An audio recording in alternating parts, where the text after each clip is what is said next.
You know, one of my absolute favorite things to do, seriously, I could do this every single day, is to take a moment and just zoom out, pause the hype, mute the noise, and actually look back at where the Detroit Lions were before Dan Campbell and Brad Holmes arrived, and then slowly walk forward through that journey, piece by piece, step by step, until we arrive right here, today, in this exact moment where the energy in Detroit is unlike anything we've ever seen before.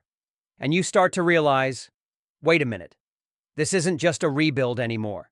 This is a revolution, a cultural awakening, a total metamorphosis of identity, toughness, and belief that almost feels spiritual if you've been watching closely, and I mean really watching, not just box scores or highlight reels, but the emotional blueprint of this team, how it was built, how it bled, how it kept climbing, and how it turned a franchise once seen as the NFL's basement tenant into a serious Super Bowl contender.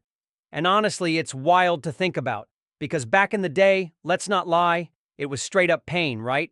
Like deep, gut-twisting, why do I still do this to myself kind of Sundays, where the Lions weren't just losing, they were inventing new ways to lose, creating heartbreaking art out of failure, turning the absurd into routine.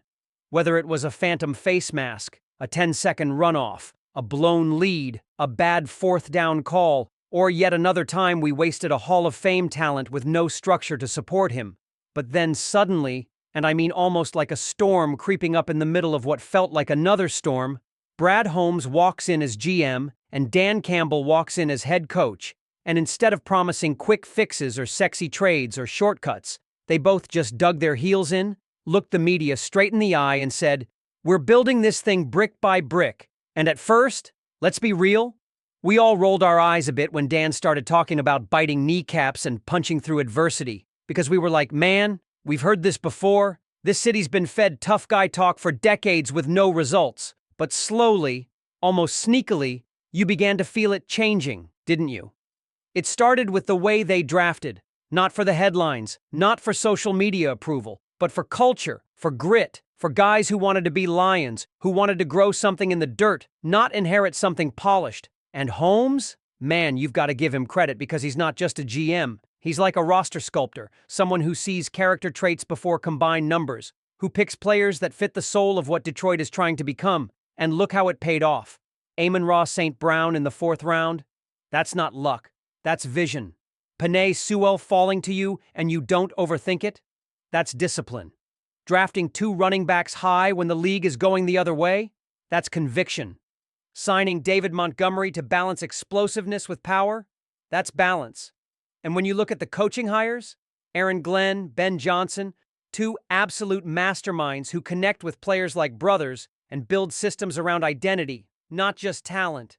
Systems that demand emotional investment. And when you see the way guys like Hutchinson, Alan McNeil, Kirby Joseph, and Brian Branch play, you're seeing more than speed and power.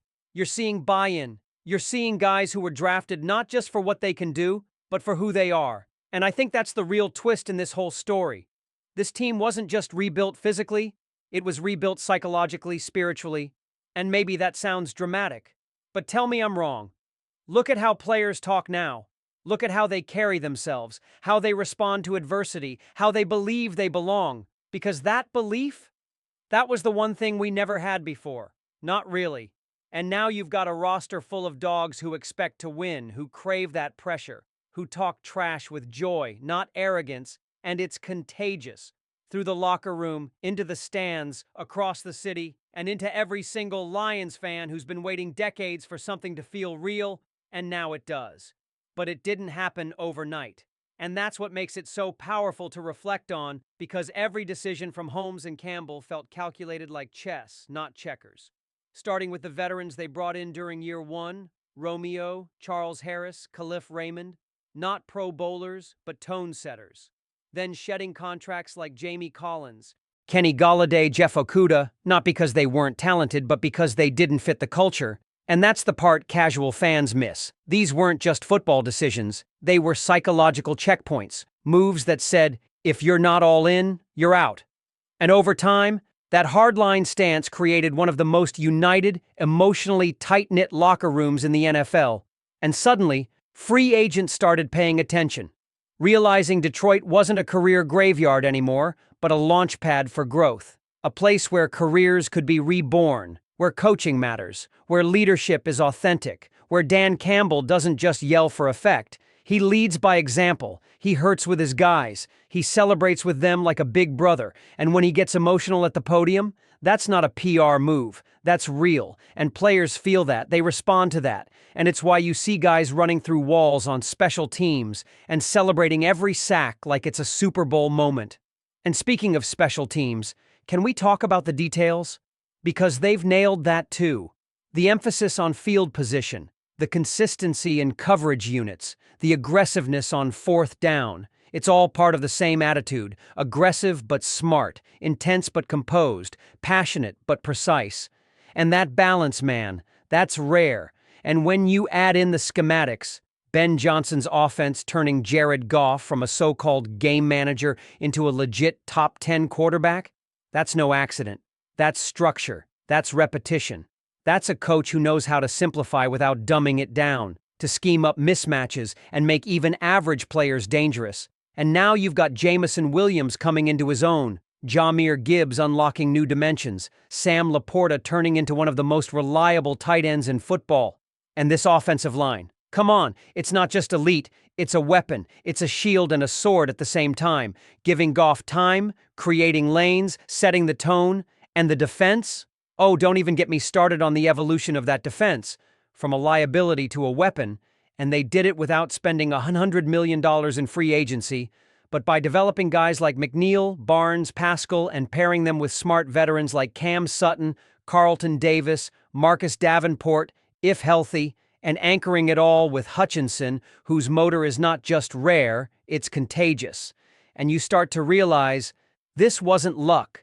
This was a masterclass in team building, a blueprint that other franchises are going to start copying. And now, here we are, with the Lions no longer the joke, no longer the afterthought, but the standard. The team everyone in the NFC North is chasing. The team that scares offensive coordinators on both sides of the ball. And the best part? They're still young, they're still hungry, and you can feel it building, this storm, this energy, this destiny. And when I look back at what this team was, I can't help but appreciate even more what it's become, because it wasn't magic, it was method. It wasn't hype, it was hard work. And now the world's watching.